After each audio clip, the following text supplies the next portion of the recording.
उत्तराखंड में 12 फरवरी की शाम प्रचार का शोर थम गया था। 14 फरवरी को मतदान हो गया। अब सबको 10 मार्च का इंतजार है। 10 मार्च को उत्तराखंड विधानसभा चुनाव 2022 की मतगणना होगी।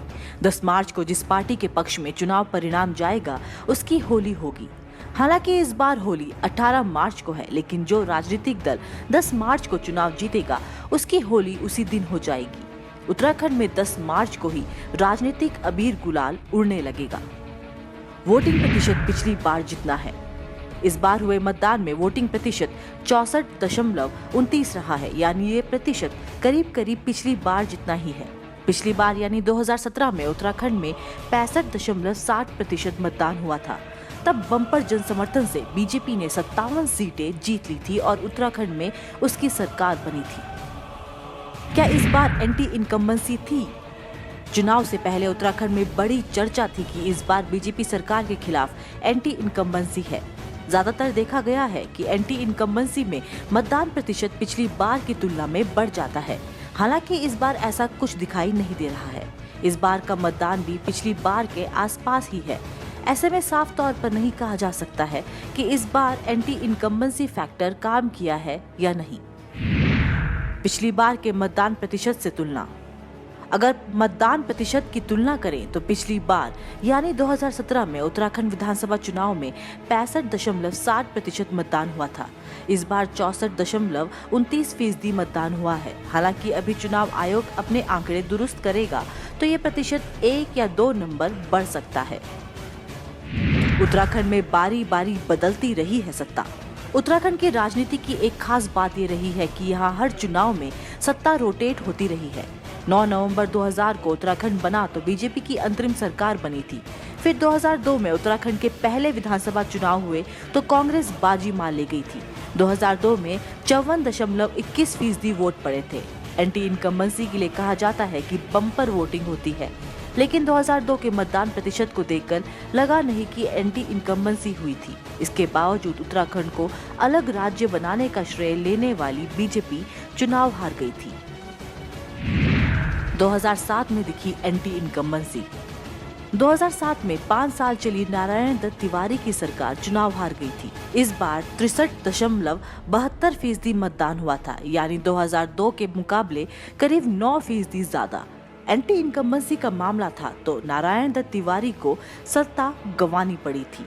बीजेपी ने सरकार बना ली थी। 2012 में भी बढ़ा था मतदान। 2012 के विधानसभा चुनाव में फिर मतदान का प्रतिशत बढ़ गया था। इस बार उत्तराखंड में 67.22% मतदान हुआ था।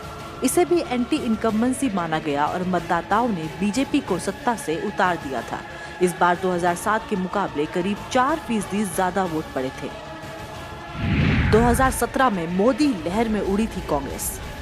2017 में देश भर में प्रधानमंत्री नरेंद्र मोदी की जबरदस्त लहर चल रही थी। तब अनेक राज्यों में प्रधान तक न बनने लायक नेता भी विधायक बन गए थे। इस बार 65.60% मतदान हुआ था, यानी पिछली बार से करीब 2% कम वोट पड़े थे। अगर वोट प्रतिशत का बढ़ना एंटी इनकम्बेंसी माना जाता है तो 2017 के परिणाम को राजनीतिक विशेषज्ञ परिभाषित ही नहीं कर पाए थे। 2017 में बीजेपी ने किया था क्लीन स्वीप। दरअसल उस समय मोदी लहर ऐसी जबरदस्त थी कि सारे मिथक, सारे विश्लेषण और सारे कयास धराशायी हो गए थे।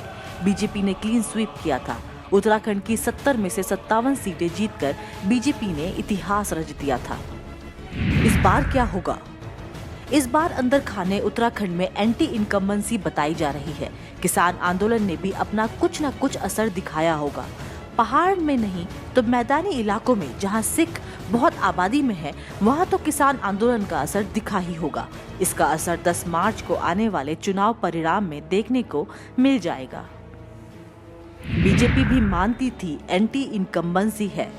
बीजेपी का शीर्ष नेतृत्व और रणनीतिकार भी मानते थे कि उत्तराखंड में सरकार के खिलाफ एंटी इनकम्बेंसी है। हालांकि उनके नेता अपनी जुबान से इसे नहीं कहते थे, लेकिन सरकार के एक कार्यकाल में 3 मुख्यमंत्री ऐसे ही नहीं बदले जाते हैं। चुनाव से ठीक 6 महीने पहले मुख्यमंत्री नहीं बदला जाता है। मतदान के आंकड़े क्या कहते हैं? जिलेवार मतदान के आंकड़ों पर गौर करें तो ये भी काफी रोचक दिखाई दे रहे हैं।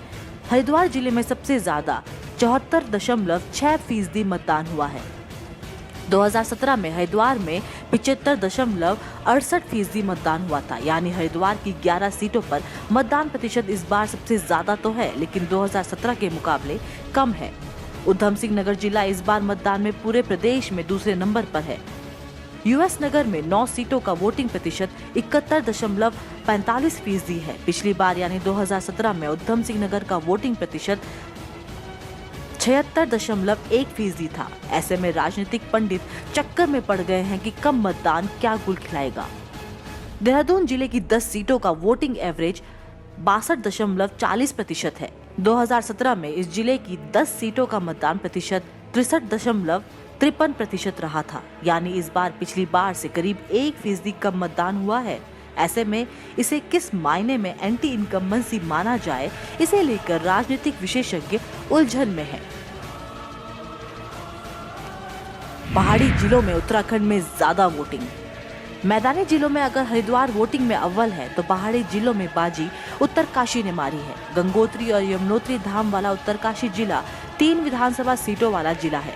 उत्तराखंड विधानसभा चुनाव 2022 में उत्तरकाशी की 3 सीटों पर 67.32% मतदान हुआ है। आप ये जानकर चौंक जाएंगे कि पिछली बार उत्तरकाशी की 3 सीटों पर 69.38% वोट पड़े थे। इस वोटिंग प्रतिशत से भी साबित नहीं हो पा रहा है कि एंटी इनकम्बेंसी थी या नहीं।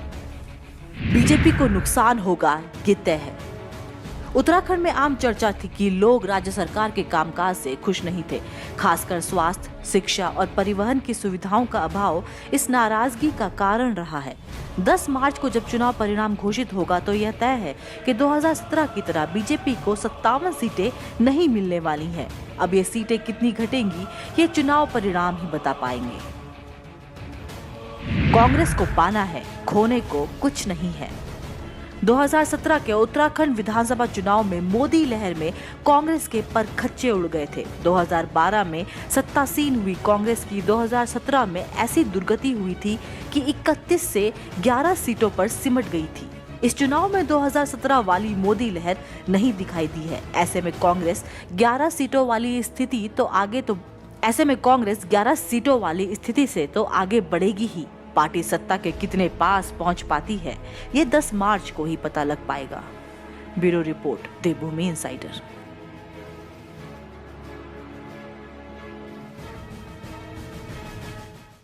आज ही डाउनलोड करें देवभूमि इनसाइडर ऐप।